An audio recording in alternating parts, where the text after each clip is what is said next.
నమస్తే ఫ్రెండ్స్, నేను మీ Sravani Harsha. Welcome back to our channel. ఇవాళ మన కథ చేసిన పుణ్యం. కథని చివరి వరకు వినండి. నచ్చితే కనుక ఖచ్చితంగా తప్పకుండా ఒక్క లైక్ చేయండి. ఈ కథ పైన మీ విలువైన స్పందనని కామెంట్ రూపంలో మాకు తెలియజేయండి. కొత్తవారు ఎవరైనా చూస్తున్నట్లయితే మన ఛానల్ని సబ్స్క్రైబ్ చేసుకోండి. చాలా ఏళ్ల తర్వాత చిన్ననాటి స్నేహితుడి తల్లికి ఆరోగ్యం బాగోలేదు అన్న వార్త అందటంతో సొంతూరుకి వెళ్ళాడు మనోజ్. నిజానికి తనకిప్పుడు వెళ్లాల్సినంత అవసరం ఏమీ లేదు. కానీ తన స్నేహితుడి తల్లి చిన్నప్పటి నుంచి తనని కూడా కొడుకులాగే చూసేది. మనోజ్ కూడా ఆవిడ్ని అమ్మలాగే ప్రేమించేవాడు. అంతేకాకుండా అక్కడికి వెళ్ళడం వల్ల పాత రోజులు, పాత జ్ఞాపకాలు కూడా గుర్తు చేసుకున్నట్టుంటుందని, ఇంకా స్నేహితులందరినీ, తెలిసిన వాళ్ళని, బంధువుల్ని అందరినీ కలవచ్చని అనుకున్నాడు మనోజ్. కాసేపు సందడిగా అందరితో మాట్లాడి బాల్యాన్ని గుర్తు చేసుకోవచ్చు అని ఆలోచిస్తూనే విజయవాడ బయలుదేరాడు మనోజ్. బస్సు ఇంకో 3 గంటల్లో విజయవాడ చేరుకుంటుంది అనుకున్నప్పుడు బస్సులో నిద్రపోయాడు మనోజ్. ఒక్కసారిగా బస్సు ఆగిన శబ్దం విని నిద్రలోంచి లేచాడు. బయటకు చూసేసరికి రైల్వే గేటు పడింది. బస్సు విజయవాడకు దగ్గరలోనే ఉంది, కానీ గేటు పడ్డం వల్ల ఆగిపోయింది. వెంటనే మనోజ్ ట్రైన్ రావడానికి చాలాసేపు పట్టేలా ఉంది. ఈ చల్లటి వాతావరణంలో ఒక్క టీ తాగితే అంతా బాగుంటుంది అని అనుకున్నాడు. ఆలోచిస్తూ ఉండగానే పక్కనే ఒక దాబా కనిపించింది. అందులో టీ తాగడానికి బస్సు దిగాడు మనోజ్. దాబా దగ్గరికి వెళ్ళగానే టీ ఆర్డర్ చేసి పక్కనే ఉన్న కుర్చీలో కూర్చున్నాడు. ఇదిగో పెద్దావిడ, గబగబా పనిచెయ్యి, గ్లాసులు తొందరగా కడగాలి, బస్సులన్నీ ఆగున్నాయి, వెహికల్స్ అన్నీ ఆగిపోయి ఉన్నాయి, గేటు పడ్డం వల్ల ఇప్పుడు చాలామంది టీ తాగడానికి వస్తారు అని అరుస్తూ ఉండగానే, నేను ఇప్పుడే తీసుకొస్తున్నాను సార్ అంటూ చాలా నీరసమైన స్వరంతో ఒక పెద్దావిడ గబగబా గ్లాసులు కడగడం ప్రారంభించింది. మనోజ్ కళ్ళు ఆవిడ మీద పడగానే మనోజ్కి ఆమెను ఎక్కడో చూసినట్టు అనిపించింది. కానీ ఎంత ఆలోచించినా తను ఎవ్వరో ఎక్కడ చూశాడో గుర్తు రావడం లేదు. మనోజ్ మనసు ఆవిడ గురించే ఆలోచిస్తూ ఉంది. ఈవిడెక్కడ చూశాను? చాలా పరిచయం ఉన్న వ్యక్తిలాగా అనిపిస్తుంది. నేను ఎంత ఆలోచించినా గుర్తుకు రావడం లేదే. అక్కడక్కడ చిరిగిపోయిన చీర, మెరిసిపోయిన జుట్టు, ముడతలతో వాడిపోయిన ముఖం, చాలా పరిచయస్తురాల్లా కనిపిస్తుంది ఆవిడ. కానీ ఎంత ఆలోచించినా ఆవిడెవరో గుర్తుకు రావడం లేదు మనోజ్కి. వెంటనే సార్ టీ అంటూ టీ తీసుకొచ్చిన అతని గొంతు మనోజ్ ఆలోచనలన్నింటినీ డిస్టర్బ్ చేసేసింది. వెంటనే మనోజ్ ఆ టీ గ్లాస్ తీసుకొని టీ తాగడం మొదలుపెట్టాడు. ఇంతలోనే ట్రైన్ కూడా వెళ్ళిపోయింది. గేట్ కూడా ఓపెన్ చేస్తున్నారు. గబగబా టీ తాగేసి డబ్బులు ఇచ్చేసి బస్సు దగ్గరికి పరిగెత్తుకుంటూ వెళ్ళాడు. బస్సు విజయవాడ బస్ స్టాండ్లో ఆగింది. అక్కడి నుంచి ఆటో ఎక్కి మనోజ్ తన ఫ్రెండ్ ఇంటికి బయలుదేరాడు. తన ఫ్రెండ్ సురేష్ వాళ్ళ అమ్మగారు మంచంలో ఉండటంతో ఆ ఇంట్లో దుఃఖ వాతావరణమే ఉంది. మనోజ్ ఆవిడ దగ్గరకు వెళ్ళి ఆమెను ప్రేమగా పలకరించి సురేష్ని కూడా కౌగిలించుకున్నాడు. మనోజ్ ఆ సమయంలో అక్కడికి వస్తాడని సురేష్ అస్సలు ఊహించలేదు. ఎందుకంటే మనోజ్కి ట్రాన్స్ఫర్ అయినప్పుడు ఊర్లో ఉన్న సొంతింటిని అమ్మేసి సిటీకి వెళ్ళిపోయాడు. మళ్ళీ ఎప్పుడూ తిరిగి రాలేదు. చాలాసార్లు స్నేహితుల పెళ్ళిళ్ళకి కార్డ్స్ పంపించినా కూడా మనోజ్ బిజీ షెడ్యూల్ వల్ల ఎప్పుడూ అక్కడికి రాలేకపోయాడు. సురేష్ మనోజ్కి చిన్ననాటి ఫ్రెండ్, అంతేకాకుండా బెస్ట్ ఫ్రెండ్ కూడా. వాళ్ళింటికి వెళ్ళినప్పుడల్లా సురేష్ తల్లిని చాలా ప్రేమగా పలకరించేవాడు మనోజ్. ఆవిడ కూడా మనోజ్ మీద చాలా ప్రేమను చూపించేది. ఒక మనిషి ఆనందంలో మనం పాలు పంచుకోకపోయినా పర్వాలేదు, కానీ దుఃఖంలో ఖచ్చితంగా పాలు పంచుకోవాలి అని చెప్పి ఆ సమయంలో అక్కడికి చేరుకున్నాడు మనోజ్. వెంటనే సురేష్ మనోజ్ని కౌగిలించుకొని, నువ్వు వస్తావని అస్సలు అనుకోలేదు, నువ్వు చాలా గొప్పవాడవైపోయావు, ఇంకా మాలాంటి వాళ్ళతో నీకేం పని ఉంటుంది, నువ్వు మమ్మల్ని ఎందుకు గుర్తుపెట్టుకుంటావు అనుకున్నాను అని చెప్పగానే మనోజ్ ఉద్యోగ బాధ్యతల వల్ల ఇన్నాళ్ళు ఇక్కడికి రావడానికి కుదరనే లేదు అని చెప్పాడు. వెంటనే సురేష్ పిల్లల గురించి అడిగినప్పుడు మనోజ్ కొడుకు వినీత్ ఇంజనీరింగ్ పూర్తి చేసి ముంబైలో సెటిల్ అయిపోయాడు. అతనికి నచ్చిన అమ్మాయినిచ్చి పెళ్లి కూడా చేశాము. ఇప్పుడు అతనికి 3 ఏళ్ల కొడుకు కూడా ఉన్నాడు. వినీత్కి కూడా అమెరికా సంబంధం చూసి పెళ్లి చేసేసాం. తను మా అల్లుడు అమెరికాలోనే ఉన్నారు. ఇద్దరూ ఉద్యోగాలు చేస్తున్నారు. వినీతకి ఇంకా పిల్లలు లేరు అని చెబుతూ ఉండగానే సురేష్, పెళ్ళికి మమ్మల్ని ఎవ్వరిని పిలవలే లేదు కదా, అలా ఎలా చేస్తావు నువ్వు? కనీసం నీ కొడుకు పెళ్ళికి కానీ కూతురు పెళ్ళికి కానీ మమ్మల్ని పిలవాలని కూడా నీకు అనిపించలేదా అని అడగగానే అంతా హడావిడిగా జరిగిపోయింది. ఎవ్వరికీ కాల్ చేసే అవకాశం కూడా దొరకలేదు. ఇంతకీ మీ పిల్లలు ఏం చేస్తున్నారు? పెళ్ళిళ్ళు చేశావా అని అడగగానే నా పిల్లలు కూడా పెద్దవాళ్ళు అయ్యారు.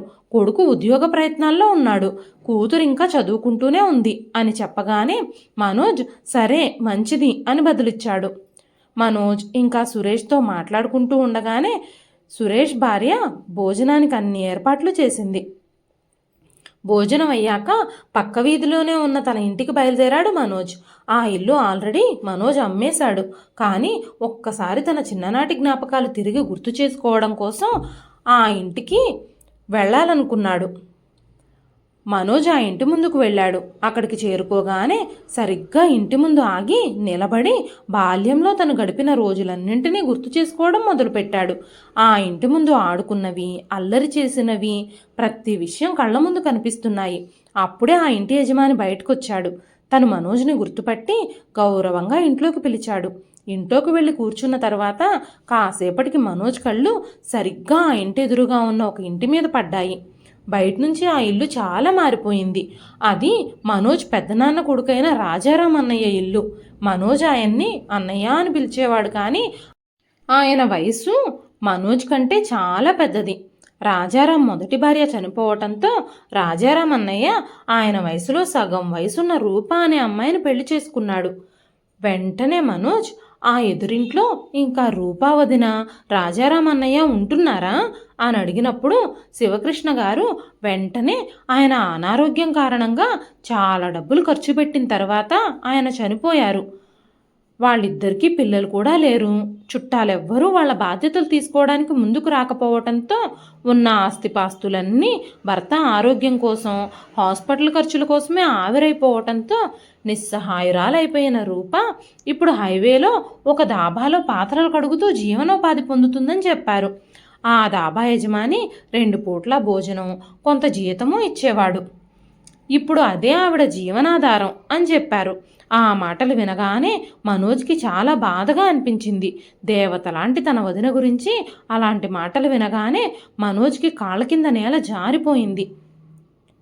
రూపా వదిన అలాంటి పరిస్థితుల్లో జీవిస్తుందా అనుకోగానే మనోజ్ గుండె చాలా బరువుగా అనిపించింది. వచ్చే దారిలో దాబా దగ్గర పాత్రలు కడుగుతున్న వృద్ధురాల గురించి ఆలోచించడం మొదలుపెట్టాడు. ఆవిడ రూపా వదిన అయ్యుండదు. అయ్యుంటే నేను ఖచ్చితంగా గుర్తుపట్టేవాణ్ణి. ఆవిడ అందమైన ముఖాన్ని నేనెందుకు మర్చిపోతాను? కానీ ఆ పాత్రలు కడిగే ఆవిడ్ని చూసినప్పుడు కూడా పరిచయం ఉన్నట్టుగానే అనిపించింది అనుకున్నాడు మనోజ్. తన అనుమానం తీర్చుకోవడానికి మనోజ్ శివకృష్ణ గారిని రూపా వదిన ఏ రెస్టారెంట్లో పనిచేస్తుందో మీకు తెలుసా అని అడిగాడు. వెంటనే శివకృష్ణ గారు, నేను ఖచ్చితంగా చెప్పలేను, ఆ దాబా పేరేమిటో నాకు తెలియదు, కానీ సిటీ అవుట్స్కట్స్ దగ్గర రైల్వే గేట్ ఉంది కదా, అక్కడే ఏదో ఒక దాబాలో పనిచేస్తుందట. అక్కడ 2-3 దాబాలున్నాయి. ఏది ఏంటి దాని పేరు వివరాలు నాకేమీ తెలియదు. అక్కడే పనిచేస్తుందని విన్నాను అని చెప్పారు. ఆ మాటలు విన్న వెంటనే మనోజ్ ఆశ్చర్యపోయాడు. అంటే నేను చూసింది రూపా వదిననే అన్నమాట. దేవుడా, నేను తనని ఎందుకు గుర్తుపట్టలేదు? తన రూపురేఖలన్నీ అంతలా మారిపోయాయి. ఈ ఆలోచనలతోనే మనసు ఇక దేనిపై ఆసక్తి చూపలేదు. తొందరగా అక్కడ ఉన్న వాళ్ళందరి దగ్గర సెలవు తీసుకుని వీలైనంత త్వరగా ఆ దాబా దగ్గరికి చేరుకుని తన వదిన్ని కలుసుకోవాలనుకున్నాడు మనోజ్. ఆవిడ అలాంటి పరిస్థితికి కారణం ఏమిటో కనుక్కోవాలనుకున్నాడు. గబగబా ఆటో పట్టుకుని ఆ దాబాకి బయలుదేరాడు. అక్కడ దిగి అక్కడంతా వెతికేసరికి ఆవిడెక్కడా కనిపించలేదు.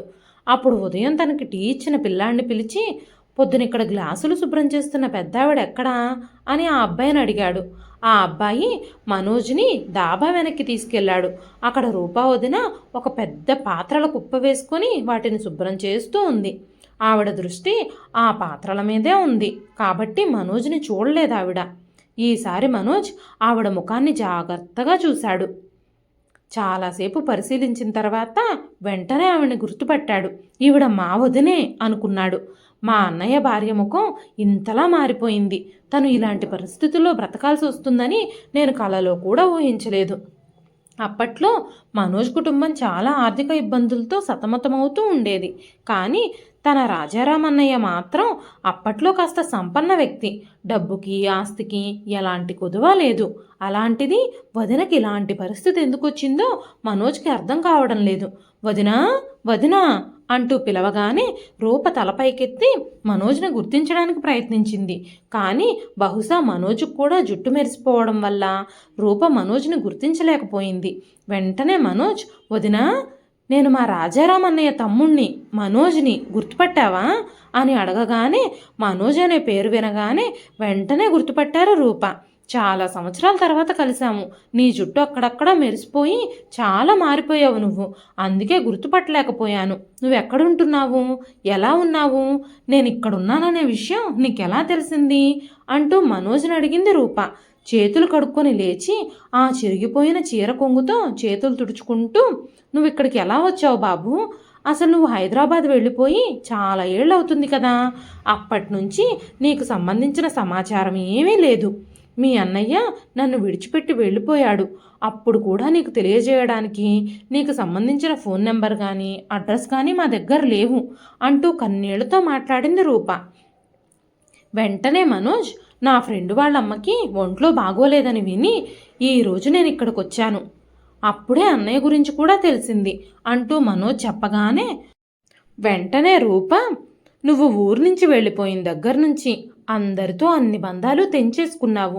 కనీసం ఒకరి క్షేమ సమాచారాలు ఒకరికి తెలిసే అవకాశం కూడా లేకుండా పోయింది అని రూప అనగానే మనోజ్, నన్ను క్షమించండి వదినా, నేను నా పనిలో బిజీ అయిపోయాను.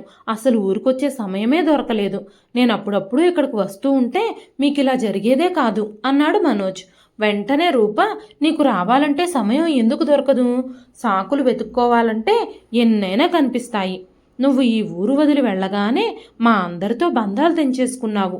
ఎవ్వరినీ పట్టించుకోకుండా పోయావు. నువ్వు ఇచ్చిన అడ్రస్కి మేము ఉత్తరాలు కూడా పంపాము. అయినా సరే అవి తిరిగి వచ్చాయి అని చెప్పగానే మనోజ్, అయ్యో వదినా, 6 నెలల్లోనే నేను అక్కడి నుంచి మారిపోయి వేరే ఇల్లు కొనుక్కొని వేరే ఏరియాకి వెళ్లాల్సి వచ్చింది. నేను ఇక ఆ తర్వాత మీకు నా కొత్తింటి అడ్రస్ కూడా ఇవ్వలేకపోయాను. దీనికి నేనే మీకు క్షమాపణలు చెప్తున్నాను అనగానే రూప, సరే అయ్యిందేదో అయిపోయిందిలే. ఇప్పుడు నా వినీత్ ఎలా ఉన్నాడు? తనిప్పటికి పెద్దవాడైపోయి ఉండాలి కదా. తనకి నేను ఇంకా గుర్తున్నానా? నేనెంత పిచ్చిదాన్నో కదా. నేను వినీత్ని చూసి చాలా సంవత్సరాలు అయిపోయింది. ఎప్పుడో చిన్నప్పుడు చూశాను. వాడు నన్ను ఎలా గుర్తుపెట్టుకుంటాడు? తనకి గుర్తుండే ప్రసక్తే లేదు అని రూప అనగానే మనోజ్, లేదు లేదు వదినా, వినీత్కి నువ్వు ఇప్పటికీ గుర్తున్నావు.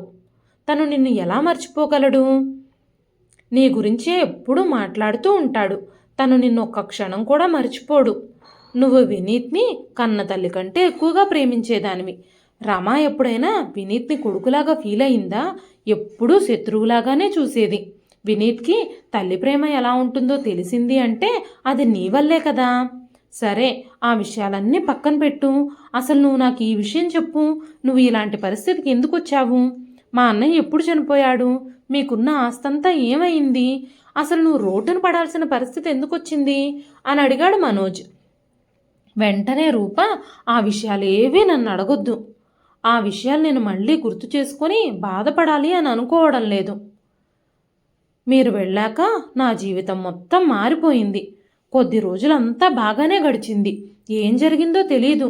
ఆయన ఆరోగ్యం క్రమక్రమంగా క్షీణించడం మొదలైంది. ఆయన అనారోగ్యంగా మారటంతో చుట్టాలు బంధువులు కూడా మా దగ్గరికి రావడం మానేశారు. ముందుగా నా నగలమ్మి ఆయనకు వైద్యం చేయించాను. ఆ తర్వాత ఇంకా ఆయన ఆరోగ్యం క్షీణిస్తూనే ఉంది. డాక్టర్ ట్రీట్మెంట్ల తర్వాత ఆయన ఆరోగ్యం మెరుగుపడడానికి బదులుగా ఇంకా దిగజారుతూ వచ్చింది. ఆయన ట్రీట్మెంట్ కోసం ఇంటిని అమ్మేసి అద్దింటికి కూడా వెళ్ళిపోయాము. ఆయన ఆరోగ్యం కోసం చాలా డబ్బు పెట్టుబడి పెట్టాను. రోగం రోజురోజుకి పెరుగుతూనే వచ్చింది. డబ్బంతా తరిగిపోతూ వచ్చింది. వీటన్నింటి తర్వాత ఒకరోజు మీ అన్నయ్య ఊపిరి కూడా ఆగిపోయి నన్ను ఒంటరిని చేసేశారు. ఈ ప్రపంచంలో నేను ఒంటరిగా మిగిలిపోయాను. నా అనేవాళ్ళు లేరు. ఆదరించే బంధువులు, చుట్టాలు ఎవ్వరూ నా పక్కన నిలబడలేదు. చాలామంది నన్ను చెడు చూపులు చూసేవారు. వయసులో ఉన్న నన్ను వాడుకోవాలని ప్రయత్నించారు. నేను ఈ సమాజాన్ని గట్టిగా ఎదుర్కొన్నాను. నేను ఏదైనా పని కోసం ఇంటింటికి తిరుగుతూ ఉన్నప్పుడు నా అందం ఇంకా నా వయసు నాకు శత్రువుల్లా మారాయి. నాకు పనివ్వడానికి ఎవ్వరూ అంగీకరించలేదు. కొంతమంది నాకు పనిచ్చినా ఆ తర్వాత వాళ్ళ వంకర బుద్ధి చూపించి నన్ను బలవంతం చేయడానికి ప్రయత్నించేవారు. వాళ్ళందరి నుంచి ఎలాగోలా తప్పించుకొని ఆ తర్వాత ఊరికి దూరంగా ఇక్కడికి వచ్చి ఈ దాబాలో పాత్రలు కడిగే పని చేస్తున్నాను. నాకిక్కడ 2 పూట్ల భోజనం, ఉండడానికి గది ఇచ్చారు. చాలా ఏళ్లుగా నేను ఇక్కడ ఈ పని చేస్తూనే బ్రతుకుతున్నాను. ఎలాగోలాగా నా జీవితం సాగిపోతుంది. ఇప్పుడు మరణం కూడా నాకు త్వరలోనే వస్తుంది. నేను రోజూ దేవుణ్ణి ప్రార్థిస్తూనే ఉన్నాను, త్వరగా నన్ను తీసుకెళ్ళిపోమ్మని అని రూపా చెప్పగానే, లేదొదినా, అలా అనకండి, మీరు అలా మాట్లాడొద్దు అని మనోజ్ అంటూ ఉన్నప్పుడు దాబా యజమాని రూపను వెతుక్కుంటూ వచ్చి, ఇదిగో పెద్దావిడ, ఇక్కడ కూర్చుని కబుర్లు చెప్తున్నావా అని గట్టిగా అరవడం మొదలుపెట్టాడు. ఈ పాత్రలన్నీ ఎవరు శుభ్రం చేస్తారు? నీ కింద అసిస్టెంట్ ఎవరైనా ఉన్నారా ఏంటి అనగానే, లేదు సార్, అలా అనకండి, నేను ఇప్పుడే వీటినన్నింటినీ కడిగేస్తాను అంటూ తడబడుతూ లేచి నిలబడింది రూప. మనోజ్కి చాలా కోపం వచ్చింది. ఆ ఓనర్ కాలర్ పట్టుకుని, మీకు కొంచెం కూడా సిగ్గులేదా? ఆడవాళ్ళని ఇలా అవమానిస్తారా అని అడగగానే, ఆ దాబా ఓనరు, ఆవిడ గురించి మీరు మాట్లాడుతున్నారా? ఆవిడ ఎన్నో ఏళ్లుగా నాకు తెలుసు. ఇన్నేళ్లలో ఆమె కోసం ఎవ్వరూ రాలేదు. ఆవిడ నా దగ్గర పని కోసం అడుక్కుంటూ వచ్చినప్పుడు మీరెక్కడున్నారు? ఎక్కడి నుంచి వచ్చాడో తెలియదు, నా కాలరే పట్టుకున్నాడు. మీకు ఆవిడ మీద అంత ప్రేమ, దయ, జాలి ఉంటే తనని మీ ఇంటికే తీసుకెళ్ళండి అనగానే మనోజ్ కోపంతో అతని మొహం మీద కొట్టాడు. మనోజ్ చెంపదెబ్బ కొట్టిన వెంటనే ఓనర్ కోపంగా అరుస్తూ మిగతా సర్వెంట్లను పిలిచాడు. వెంటనే 4-5 కుర్రాళ్ళు అక్కడికి వచ్చి మనోజ్ని అక్కడి నుంచి నెట్టేశారు. రూప కన్నీళ్లతో నిల్చుంది. ఆవిడ గబగబా వెళ్ళిపోయి పాత్రలు కడగడం మొదలుపెట్టింది. ఏదో చెయ్యాలని ఉన్నా ఆవిడకి సహాయం చేయలేకపోయాడు మనోజ్. దాని గురించే బాధపడుతూనే ఉన్నాడు మనోజ్. ఇంటికొచ్చిన తర్వాత కూడా తనకి ఏ పని చెయ్యాలనిపించలేదు. ఊరెళ్ళొచ్చిన దగ్గర నుంచి డల్లుగా ఉన్న భర్తని చూసి మనోజ్ భార్య ఏం జరిగిందో తెలుసుకోవాలి అని అడిగినప్పుడు ఒంట్లో బాగోలేదని చెప్పి గదిలోనే పడుకున్నాడు మనోజ్. పాత జ్ఞాపకాలు ఒక్కొక్కటిగా కళ్ళ ముందు తిరగడం మొదలుపెట్టాయి. రాజారామన్నయ్య, రూపావదినని పెళ్లి చేసుకుని ఇంటికి తీసుకొచ్చిన రోజు మనోజ్కి గుర్తొచ్చింది. బంధువులంతా ఆవిడికి ఘన స్వాగతం పలికారు. సాయంత్రం పెద్ద ఫంక్షన్ జరిగింది. స్నేహితులకి, బంధువులకి పార్టీ ఇచ్చాడు రాజారాం. అందరి కోసం భోజనాలన్నీ చాలా రుచిగా తయారు చేసింది ఆవిడ. రూపవదిన చాలా అందంగా ఉంది. తన వయసు కేవలం ఒక 25 సంవత్సరాలు ఉండొచ్చు. రాజారాం అన్నయ్యకి అప్పటికే 50 ఏళ్లు దాటాయి. మొదటి భార్య చనిపోయింది, పిల్లలు లేరు. అందుకే అతను ఇప్పుడు 2వ పెళ్లి చేసుకున్నాడు. రాజారాం అందరికీ తన భార్యను పరిచయం చేశాడు. రూప కూడా అందరినీ చాలా ఆదరంగా పలకరించింది. రాత్రి పార్టీ ముగిశాక అందరూ ఎవరిళ్ళకి వాళ్ళు వెళ్ళిపోయారు. ఆ తరువాత అప్పుడప్పుడు మనోజ్, రూప కలుస్తూనే ఉండేవారు. రాజారాం కోసం వాళ్ళ ఇంటికి వెళ్ళినప్పుడు రూప మనోజ్తో మాట్లాడుతూ ఉండేది. చాలా ఆదరంగా పలకరించేది. ఒకరోజు రూప మనోజ్తో, మీకెంతమంది పిల్లలు అని అడిగింది. అప్పుడు మనోజ్ తన గతం గురించి చెప్పడం మొదలుపెట్టాడు. మనోజ్కి 2 పిల్లలు. పెద్ద కొడుకు వినీత్, కూతురు వినీల. వినీత్ పుట్టాక మనోజ్ భార్య చనిపోవటంతో రమాతో 2వ పెళ్లి జరిగింది. రమకి వినీత్ అంటే అస్సలు ఇష్టం ఉండదు. రమ వినీత్కి సవతి తల్లి అనే నిజాన్ని ఎప్పటికీ తనకు తెలియకుండా చూడాలి అని చాలా ప్రయత్నించేవాడు మనోజ్. కానీ తన బిహేవియర్తో ఆ విషయం వినీత్కి అర్థమయ్యేలా చేస్తూ ఉండేది రమ. ఈ విషయాలన్నీ మనోజ్ రూపకి చెప్పినప్పుడు రూపకి వినీత్పై చాలా జాలి కలిగింది. అప్పుడప్పుడు రూప వినీత్ని తన ఇంటికి పిలిచి తినడానికి ఏమైనా ఇస్తూ ఉండేది. ఒక్కో రోజు భోజనం కూడా పెడుతూ ఉండేది. ఈ విషయంలో రమ మనోజ్తో గొడవలు పడుతూ ఉండేది. అక్కడికి ఇక్కడికి వెళ్ళి అడుక్కోవలసిన పనేంటి? వీడి తల్లి వీడికి భోజనం కూడా పెట్టడం లేదు అని పక్కిళ్ళ వాళ్ళు నా గురించి ఏమనుకుంటారు? అసలు ఎదురింటికి ఎందుకు వెళ్ళాలి?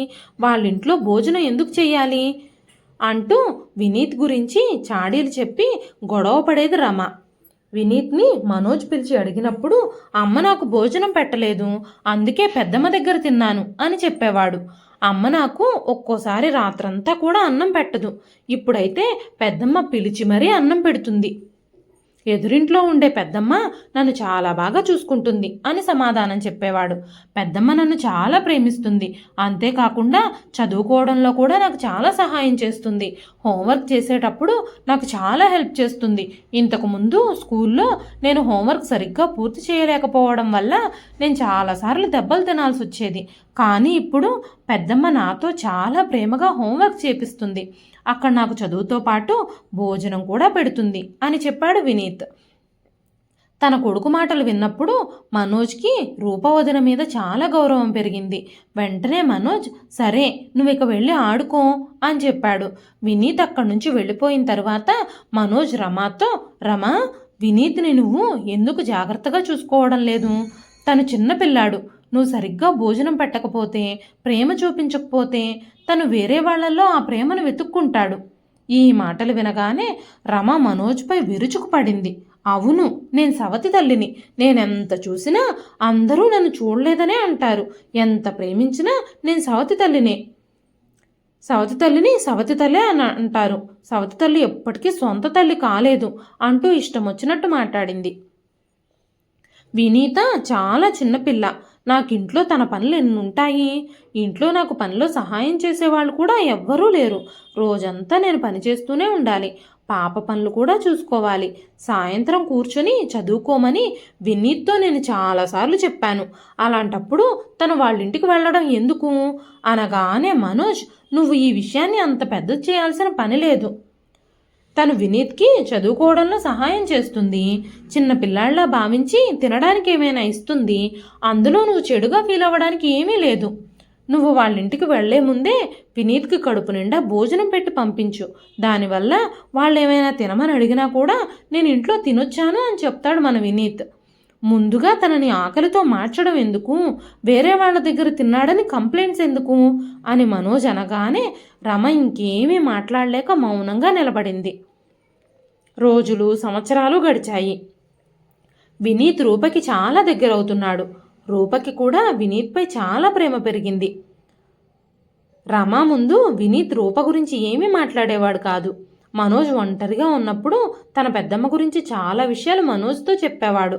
తనకు చదువులో ఎలా సహాయపడుతుందో, పెద్దమ్మ సహాయం చేస్తున్న దగ్గర నుంచి తను ఎలా క్లాస్ ఫస్ట్గా మారిపోయాడో, తనకి ఆకలి అవుతుందంటే పెద్దమ్మ ఏమేం చేసి పెడుతుందో అన్నీ చెప్పేవాడు. మనోజ్ది చిన్న ఉద్యోగం కావడం వల్ల ఇంటి ఖర్చులు, స్కూల్ ఫీజులు మేనేజ్ చేయలేకపోవడం వల్ల వినీత్కి ట్యూషన్ కూడా చెప్పించే పరిస్థితుల్లో కూడా లేడు మనోజ్. అందుకే రూపావదన చేసే చిన్న చిన్న సహాయాలు కూడా మనోజ్కి పెద్దవిగా కనిపించేవి. రమ లోపలే తిట్టుకుంటూ ఉండేది తప్ప మనోజ్ దగ్గర ఏమీ మాట్లాడకుండా మౌనంగా ఉండిపోయేది. ఒకసారి వినీత్కి చాలా జ్వరం వచ్చింది. చాలా రోజులుగా రూపా వాళ్ళింటికి వెళ్ళలేకపోయాడు. అందుకే తన యోగక్షేమాలు అడిగి తెలుసుకునేందుకు రూపానే ఇంటికొచ్చింది. వినీత్ కోసం చాలా పళ్ళు తీసుకొచ్చింది. జ్వరం బాగా ఉంది, మందులేసినా అది తగ్గట్లేదు. దగ్గరలో ఉన్న ఆర్ఎంపీ డాక్టర్ దగ్గర ట్రీట్మెంట్ తీసుకున్నారు, కానీ ఆయనకు అసలు జ్వరం ఎందుకు వచ్చిందో కూడా అర్థం కాలేదు. అప్పటికప్పుడు రూప ఒక పెద్ద డాక్టర్ని తీసుకొచ్చి వినీత్కి ట్రీట్మెంట్ చేయించింది. టైఫాయిడ్ జ్వరంలా ఉందని చెప్పి పరీక్షలు చేయించి మందులు రాసిచ్చాడు డాక్టర్. ఆ డాక్టర్కి ఇవ్వడానికి మనోజ్ దగ్గర డబ్బులు లేకపోవడంతో వినీత్ ట్రీట్మెంట్ ఖర్చులన్నీ రూపానే భరించింది. వినీత్ని కూడా జ్వరం తగ్గే వరకు జాగ్రత్తగా చూసుకుంటూ వాళ్ళింటి నుంచే జ్యూసులు అవి తీసుకొచ్చి తాగిస్తూ ఉండేది. తర్వాత మనోజ్ ట్రీట్మెంట్కి సంబంధించిన డబ్బులు తిరిగి ఇవ్వడానికి ప్రయత్నించినా కూడా రూప తీసుకోలేదు. నన్ను పరాయిదానిలాగా భావిస్తున్నారా మీరు? వినీత్ నా కొడుకు లాంటివాడు అని చెప్పింది. ఆ మాటలతో మనోజ్కి రూప వదినపై ఇంకా గౌరవం పెరిగిపోయింది. 2-3 ఏళ్ళు అలా సంతోషంగానే గడిచాయి. వినీత్ కూడా క్లాసులో ఫస్ట్ వస్తూ చాలా బాగా చదువుకుంటున్నాడు. అప్పుడే మనోజ్కి ప్రమోషన్ వచ్చింది. హైదరాబాద్కి ట్రాన్స్ఫర్ అయ్యాడు. పిల్లలతో సహా విజయవాడను వదిలిపెట్టి వెళ్లాల్సి వచ్చింది.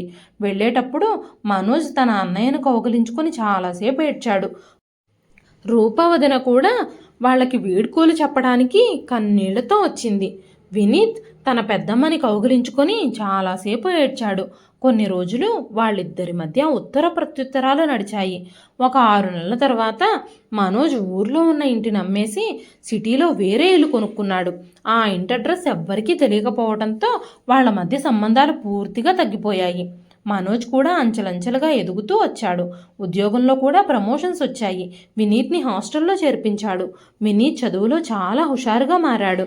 రూప వినీత్ని చాలా ఇన్స్పైర్ చేసింది. తన పెద్దమ్మ చెప్పిన మాటల వల్ల చదువుపై చాలా ఇష్టం పెంచుకున్నాడు వినీత్. ప్రతి తరగతి ఫస్ట్ క్లాస్లో పాస్ అయ్యాడు. ఇంజనీరింగ్ కూడా పూర్తి చేసి క్యాంపస్ సెలక్షన్లో మంచి ఉద్యోగం తెచ్చుకున్నాడు. వినీత్ కూడా చదువులో బిజీగా ఉండటంతో సమయం అలా అలా గడిచిపోయింది. ఇప్పుడు మనోజ్ జుట్టు కూడా మెరిసిపోయింది. 20 సంవత్సరాలంటే మాటలు కాదు కదా. ఈ జ్ఞాపకాలన్నింటితో రాత్రంతా సరిగ్గా నిద్రే పోలేదు మనోజ్. జ్ఞాపకాలు చుట్టుముట్టి అతనికి ఆ రాత్రి నిద్రని దూరం చేశాయి. ఉదయాన్నే నిద్రలేచి ఆఫీస్కి వెళ్ళిన తర్వాత ఆఫీస్ పనిలో బిజీ అయిపోయాడు మనోజ్. కానీ సాయంత్రం ఇంటికి రాగానే రూపవదిన జ్ఞాపకాలు మళ్ళీ మళ్ళీ వేధించడం ప్రారంభించాయి. రెస్టారెంట్ యజమాని తనని అంతలా అవమానిస్తున్నాడు. ఆమె ఎలా తట్టుకుంటుంది? నా కళ్ళ ముందే నోటికొచ్చినట్టు మాట్లాడాడు. దీనికి పరిష్కారం ఏంటి? నేనేం చేయగలను? నేను వదిన్ని ఎలాగైనా సహాయం చేయాలని మనోజ్ ఆలోచించడం మొదలుపెట్టాడు. తనని వాళ్ళింటికి తీసుకురావడానికి రమ అస్సలు ఒప్పుకోదు. రమాకి ముందు నుంచే రూప అంటే అస్సలు ఇష్టం ఉండేది కాదు. వినీత్పై ప్రేమ చూపిస్తుందని అకారణంగానే రూపపై ద్వేషం పెంచుకుంది రమ. ఏం చెయ్యాలా అని మనోజ్ ఆలోచిస్తూనే ఉన్నాడు. కానీ ఏ విషయం అతనికి అర్థం కావడం లేదు.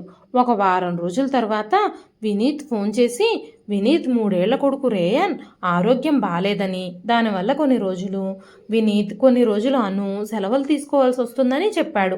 పనివాళ్ళు కూడా బాబుని సరిగ్గా చూసుకోవడం లేదని, అందుకే మాటిమాటికి అనారోగ్యం పాలవుతున్నాడని చెప్పాడు. వినీత్ చాలా బాధపడుతున్నాడు. పిల్లాన్ని ఒంటరిగా వదలలేక, పనివాళ్ళని నమ్మలేక, రోజు ఇంట్లోనే ఉండే పని మనుషులు దొరకక వాళ్ళు చాలా ఇబ్బంది పడుతున్నారని మనోజ్తో చెప్పినప్పుడు మనోజ్ వినీత్ మాటలు విని చాలా కంగారు పడ్డాడు. ఆ సమస్యకి ఏదో ఒక పరిష్కారం వెతకాలని ఆలోచించాడు. మనోజ్ కూర్చుని ఆలోచిస్తూ ఉన్నప్పుడు వినీత్ ఇంకా రూపావదనల ఇద్దరి సమస్యలకి ఒక్కటే పరిష్కారంగా కనిపించింది. వెంటనే ఫోన్ తీసుకొని వినీత్కి కాల్ చేశాడు మనోజ్. నాన్న, మీరు ఈ టైంలో కాల్ చేశారేం? బాగానే ఉన్నారు కదా? నేను ఇందాకే కదా మీతో మాట్లాడాను అని అడిగాను వినీత్. నేను బాగానే ఉన్నాను బాబు. రేయాన్కి ఎలా ఉంది అని అడిగాడు మనోజ్. పర్వాలేదు నాన్న, ఇప్పుడు కాస్త బాగానే ఉంది అనగానే, నీకు విజయవాడలో మన ఇంటెదురుగా ఉన్న రూప పెద్దమ్మ గుర్తుందా అని అడగగానే వెంటనే వినీత్, నాకెందుకు గుర్తులేదు నాన్న? నాకు పెద్దమ్మిచ్చిన ప్రేమ ఆప్యాయతని నేను ఎలా మర్చిపోగలను? నా చిన్నతనంలోనే తనను విడిచిపెట్టేయాల్సి వచ్చింది. నా సొంత తల్లి కూడా నన్ను అంతగా ప్రేమించుండదు. నేను ఆవిడ నుంచి అంత ప్రేమను పొందాను. నా చిన్నప్పుడే అమ్మ చనిపోవడంతో అమ్మ ప్రేమ ఎలా ఉంటుందో నాకు తెలియదు. పెద్దమ్మే నాకు అమ్మ ప్రేమను పరిచయం చేసింది అని చెప్పగానే, వారం రోజుల క్రితమే కొన్ని కారణాల వల్ల నేను విజయవాడ వెళ్ళాను. అదృష్టవశాత్తు మీ పెద్దమ్మని కలిశాను. ఆవిడ పరిస్థితి ఎలా ఉందో నేను వర్ణించలేను. ఆవిడ చాలా దయనీయమైన పరిస్థితుల్లో ఉంది అంటూ మనోజ్ ఆవిడ గురించి చెప్తూ ఉన్నప్పుడు ఆ విషయాలన్నీ విన్న వినీత్ కూడా చాలా బాధపడ్డాడు. ఈ విషయంలో నేను పెద్దమ్మకి ఎలా సహాయం చేయగలను? తను నన్ను చిన్నప్పుడు చాలా జాగ్రత్తగా చూసుకునేది. ఆకలితో అలమటిస్తున్న నాకు కడుపు నిండా భోజనం పెట్టేది. చదువు మీద ఆసక్తి కూడా కల్పించింది. ఈరోజు నేను ఇంతటి మంచి పరిస్థితుల్లో ఉన్నాను అంటే దానికి కారణం పెద్దమ్మే. నేను ఎలాగైనా తన రుణం తీర్చుకోవాలి అన్నాడు వినీత్. ఆ సమస్యకి నా దగ్గర ఒక పరిష్కారం ఉంది. మీ పెద్దమ్మని నీ దగ్గరే ఉంచుకో. దానివల్ల ఆమెకి ఆధారం లభిస్తుంది. మన రేయాన్ని కూడా చాలా బాగా చూసుకుంటుంది. తను నిన్ను చిన్నప్పుడు ఎంత బాగా చూసుకునేది నీకు తెలుసు కదా. బాబుని కూడా బాగా చూసుకునే వాళ్ళ కోసం మీరు వెతుకుతున్నారు కదా అన్నాడు మనోజ్. వెంటనే వినీత్, ఈ ఆలోచన బాగానే ఉంది నాన్న. నేను ఒక్కసారి అనుతో కూడా చెప్పి తన అభిప్రాయం కూడా అడుగుతాను. అడిగి నేను వెంటనే మీకు ఏ విషయమో చెప్తాను అని చెప్పినప్పుడు మనోజ్, సరే, తొందరగా ఏ విషయం నాకు చెప్పు. దానివల్ల 2 సమస్యలు పరిష్కరించబడతాయి అని చెప్పాడు మనోజ్. రేపు ఉదయమే దీని గురించి నేను నీతో మాట్లాడతాను నాన్న అని చెప్పి వినీత్ ఫోన్ కట్ చేసేశాడు. మరుసటి రోజు వినీత్ నుంచి కాల్ వచ్చింది. వినీత్ చాలా సంతోషంతో తండ్రితో చెప్తున్నాడు, ముందుగా నేను పెద్దమ్మ విషయం చెప్పినప్పుడు అను ఇష్టపడలేదని, ఇంట్లో ఎవరైనా పెద్దవాళ్ళు ఉంటే తనకి ప్రైవసీ ఉండదని, వాళ్ళు ఎలాంటి స్వభావం కలిగి ఉంటారో అని, ఆవిడ మనతో కలిసిపోయి జీవించగలదో లేదో అని అను అనుమానించింది. కానీ నేను నా బాల్యం గురించి అంతా తనతో వివరించి చెప్పినప్పుడు, నేను అనారోగ్యం పాలైనప్పుడు నన్ను ఎలా చూసుకుంది అనే విషయాలన్నీ నేను చెప్పి అను నొప్పించాను. నా చదువులో కూడా పెద్దమ్మ చాలా జాగ్రత్తలు తీసుకొని చదివించిందని నేను అన్ని విషయాలు వివరించి చెప్పినప్పుడు తను పెద్దమ్మని మా ఇంటికి తీసుకురావడానికి ఒప్పుకుంది అని వినీత్ చెప్పగానే మనోజ్ చాలా సంతోషించాడు. వెంటనే మనోజ్ వినీత్తో, నీకు వీలైనంత త్వరగా ఇక్కడికి రా, మీ పెద్దమ్మని కలిసి ఆమె నా హోటల్ నుంచి తీసుకొచ్చేసి నీతో పాటు తీసుకెళ్దు గాని అని చెప్పాడు మనోజ్. వినీత్ కూడా తొందరలోనే వస్తానని మాట ఇచ్చి ఫోన్ కట్ చేసేశాడు. మరుసటి వారం శని ఆదివారాల్లో ఇంటికొచ్చాడు. ఉదయం టిఫిన్ చేసిన తర్వాత మనోజ్ ఇంకా వినీత్ కలిసి విజయవాడ బయలుదేరారు. ఆ దాబా దగ్గరకు చేరుకున్నప్పుడు మనోజ్ని చూసి ఆ దాబా ఓనర్ మొహం చిట్లించాడు. అవేవీ మనోజ్ పట్టించుకోకుండా రూపవదిన కోసం వెతకడం మొదలుపెట్టాడు. రూప ఆ దాబా వెనకాలే కూర్చొని పాత్రలు కడుగుతుంది. మనోజ్ వదినా వదినా అంటూ పిలవగానే ఆవిడ వెనక్కి తిరిగి చూసింది. మనోజ్ని చూడగానే ఆవిడ మొహంలో నిరాశ ఆవహించుకున్నట్టుగా కనిపించింది. వెంటనే వదినా, నిన్ను కలవడానికి ఎవరొచ్చారో చూడు అన్నాడు మనోజ్. ఆ మాటలు విన్న రూప ఎవరొచ్చారా అని వెతకడానికి ప్రయత్నించింది. ఇతనెవరో తెలుసుకోవాలనుకుంటున్నావా అని అడిగాడు మనోజ్. కానీ రూప కళ్ళు వినీత్ని గుర్తించలేకపోయాయి. ఎందుకంటే రూప వినీత్ని చివరిసారిగా చూసినప్పుడు వినీత్ కేవలం 10 ఏళ్ల పిల్లాడు, ఇప్పుడు చాలా పెద్దవాడైపోయాడు. వినీత్ పేరు వినగానే రూప మొహం వెలిగిపోయింది. తన కళ్ళల్లో ఒక వింత మెరుపు కనిపించింది. ఆ ఆనందంతో ఆమె కళ్ళల్లోంచి కన్నీళ్లు ప్రవాహంలా కారుతున్నాయి. వినీత్కి కూడా చాలా సంతోషంగా అనిపించింది. వినీత్ ముందుకొచ్చి రూప పాదాలు తాకబోతూ ఉంటే రూప వినీత్ని కౌగలించుకొని అతని నుదుటిపై ముద్దు పెట్టింది. వినీత్, ఇప్పుడు చాలా పెద్దవాడిపోయావు నాన్న, నేను నిన్ను గుర్తుపట్టలేకపోయాను, క్షమించు, నీకు ఈ పెద్దమ్మ గుర్తుందా అనగానే, పెద్దమ్మ నీ వయసు పెరిగిపోయింది, నువ్వు నన్ను ఎలా గుర్తుపట్టగలవు, నేను నిన్ను మర్చిపోయే ప్రసక్తే లేదు అనగానే అందరూ హాయిగా నవ్వుకున్నారు. పెద్దమ్మ వెళదాం పదా, నేను నిన్ను తీసుకెళ్ళడానికే వచ్చాను, ఇప్పుడు నువ్వు నాతో పాటే ముంబైలో ఉందువు గాని, మీ కోడలు మీ మనవడు మీకోసం ఇంట్లో అందరూ ఎదురు చూస్తున్నారు అని చెప్పగానే రూప చాలా కంగారు పడిపోయింది. లేదు లేదు బాబు, నేను ఎక్కడికి రాను, నేను ఇక్కడ బాగానే ఉన్నాను, నేనెవ్వరికీ భారం కాకూడదు అని అనుకుంటున్నాను. నాకు ఇంకా ఈ జీవితంలో ఎన్ని రోజులు మిగిలిన్నాయో తెలియదు, నేను ఎలాగోలా నా జీవితాన్ని ఇలాగే గడిపేస్తాను అని చెబుతూ ఉండగానే వినీత్, పెద్దమ్మ ఇప్పుడు నువ్వేం చెప్పినా నీ మాటలు నేను అస్సలు వినను, నువ్వు నాతో రావాల్సిందే అంటూ వినీత్ తన రూపా పెద్దమ్మ చెయ్యి పట్టుకొని తన వైపు లాగుతున్నాడు. మనోజ్ కూడా రూపా వదినతో వినీత్ ఇంటి పరిస్థితులన్నింటి గురించి వివరించి చెప్పాడు. వినీత్ తన భార్య ఇంకా కొడుకుతో ముంబైలో ఒంటరిగా నివసిస్తున్నాడని, మీరు వాళ్ళతో ఉంటే పిల్లాన్ని కూడా జాగ్రత్తగా చూసుకుంటారు, వాళ్ళకిప్పుడు మీ సహాయం కూడా అవసరమే, అక్కడ మీరు ఏ పనులు చేయాల్సిన అవసరం లేదు, మీకోసం ఒక ప్రత్యేకమైన గది ఉంటుంది, రమ ఇంకా నేను అక్కడ ఉండము, మీకక్కడ ఎలాంటి ఇబ్బంది ఉండదు, మీరు రేయాన్ని మాత్రం జాగ్రత్తగా చూసుకుంటే చాలు, ఇంట్లో ప్రతి పనికి పనివాళ్ళుంటారు అంటూ మనోజ్ చెప్తున్న మాటలు విన్న రూపాకి విషయం అంతా అర్థమైంది. ఇప్పుడు రూప వాళ్లతో పాటు బయలుదేరడానికి సిద్ధమైంది. అప్పుడు ఆ దాబా యజమాని వచ్చి పెద్ద పెద్దగా అరవడం మొదలుపెట్టాడు. సార్, మీరు మళ్ళీ ఇక్కడికి ఎందుకు వచ్చారు, నా పని మనిషికి ఏమేం పాఠాలు చెప్తున్నారేంటి అనగానే వినీత్ ఆ దాబా ఓనర్పై గట్టిగా అరిచాడు. ఆవిడ పని మనిషి కాదు, మా పెద్దమ్మ, నేను ఆవిడ కొడుకుని. ఆ మాటలు విన్న దాబా యజమాని ఒక్కసారిగా భయపడ్డాడు. వెనక్కి 2 అడుగులు వేశాడు. వినీత్ ఆయన్ని హెచ్చరించి, మా పెద్దమ్మ ఇక నుంచి మీ దగ్గర పనులు చేయదు, నేను ఆవిడ్ని నాతో పాటే మా ఇంటికి తీసుకెళ్ళిపోతున్నాను అని చెప్పగానే ఆ మాటలు విన్న ఆ దాబా యజమాని ముఖం చిట్లించుకొని అక్కడి నుంచి వెళ్ళిపోయాడు. పెద్దమ్మ, మనం బయలుదేరదాం రా, మీ ఇల్లు మీకోసం ఎదురు చూస్తూ ఉంది అంటూ వినీత్ ఆమె చెయ్యి పట్టుకొని కారులో కూర్చోబెట్టాడు.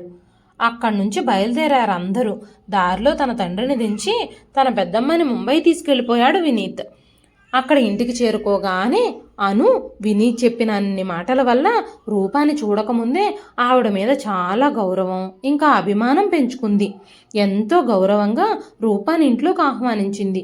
రూప కోసం కొత్త చీరలు కొంది. తనకు లభిస్తున్న గౌరవం ఆదరాభిమానాలు చూసి రూప కూడా పొంగిపోయింది. కొన్ని రోజులు అను కూడా రూపాన్ని ఫ్రీగా వదిలేసింది. ఎలాంటి బాధ్యతలు ఆవిడ మీద పెట్టలేదు. తర్వాత క్రమక్రమంగా రూపానే స్వయంగా ఇంటి బాధ్యతలన్నీ స్వీకరించింది.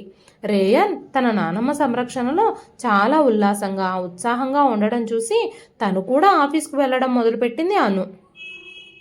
రూప రేయన్ పట్ల చాలా శ్రద్ధ తీసుకోవడం ప్రారంభించింది. ఎలాంటి కంప్లైంట్లు చేసే అవకాశం ఎవ్వరికీ ఇవ్వలేదు. అను కూడా రూపాని అత్తగారిలాగా చాలా గౌరవంగా చూసుకుంటుంది. ఆవిడ ఇంటికి వచ్చినందుకు చాలా సంతోషించింది అను. ఇంటి పరిస్థితులన్నీ కొద్ది రోజుల్లోనే మారిపోయాయి. సంతోషకరమైన వాతావరణం ఏర్పడింది. ఎప్పుడూ అనారోగ్యంతో బాధపడే రేయాన్ ఆరోగ్యంతో చిరునవ్వులు చిందిస్తున్నాడు. అను మాటి మాటికి వినీత్కి కృతజ్ఞతలు తెలుపుతూనే ఉంది. మీ పెద్దమ్మ సంరక్షణలో బాబు చాలా మంచి మంచి విషయాలు నేర్చుకుంటున్నాడు అంటూ ఒకరోజు అను వినీత్తో చెప్తున్నప్పుడు, వినీత్ మా పెద్దమ్మ అలాంటి ఉన్నతమైన భావాలున్న మనిషి. తనతో ఉండే వాళ్ళని ఎవరినైనా తన సొంతం చేసేసుకుంటుంది. నాకు కూడా చిన్నప్పుడు ఎన్నో ఉన్నతమైన విలువలు నేర్పించింది. ఈరోజు నేను ఈ పరిస్థితుల్లో ఉన్నానంటే దానికి మా పెద్దమ్మ మాత్రమే కారణం. నేను ఎవరికైనా ఈ రోజుకి రుణపడున్నానంటే మా పెద్దమ్మకి మాత్రమే. మా అమ్మ సవతి తల్లి కావడంతో నన్ను చాలా హింసించేది. నాకు అమ్మ ప్రేమ రుచి చూపించిందే మా పెద్దమ్మ అంటూ కన్నీళ్లు పెట్టుకున్నాడు వినీత్. అను నుంచి అలాంటి పాజిటివ్ మాటలు వింటున్నందుకు, అను కూడా తన పెద్దమ్మని ఎంతో ప్రేమగా గౌరవిస్తున్నందుకు వినీత్ చాలా సంతోషించాడు. ఈరోజు రూపాకి తను వృద్ధాప్యంలో తలదాచుకోవడానికి ఓ చోటు దొరికింది. రేయాన్కి నానమ్మ దొరికింది. వినీత్కి మళ్ళీ తల్లి ప్రేమ దొరికింది. అనుకి ఇంటి బాధ్యతలన్నీ తన నెత్తిమీద నుంచి తొలగించబడ్డాయి. ఆ ఇంట్లో సంతోషం, ఆనందం, ఒకరి మీద ఒకరికి ప్రేమ మాత్రమే మిగిలాయి. రూపకి వినీత్కి వారి మధ్యలో ఉన్న అనుబంధం చాలా ప్రత్యేకమైంది, ఇంకా చాలా విలువైంది కూడా. మనం చేసిన పుణ్యం ఎప్పటికైనా మనల్ని వెతుక్కుంటూ వస్తుంది. 20 ఏళ్ల క్రితం తల్లి లేని పిల్లాడిని చూసి జాలిపడి రూప చేసిన సహాయం ఇప్పుడు తనకి వృద్ధాప్యంలో ఆసరాగా నిలబడింది. సాధ్యమైనంత వరకు మనం ఎదుటి వ్యక్తికి మంచి చేయడానికి ప్రయత్నిస్తే ఆ భగవంతుడు కూడా మనకి మంచి చేస్తాడు అనుకుంది రూప. ఇదండి ఈరోజు కథ. ఈ కథ మీకు ఎలా అనిపించింది? కథ నచ్చితే ఒక లైక్ చేయండి. ఈ కథపైన మీ విలువైన స్పందనని కామెంట్ రూపంలో మాకు తెలియజేయండి. మరెన్నో ఇలాంటి ఇంట్రెస్టింగ్ కథల కోసం మన ఛానల్ని సబ్స్క్రైబ్ చేసుకోండి. మరొక మంచి కథతో మళ్ళీ కలుస్తాను.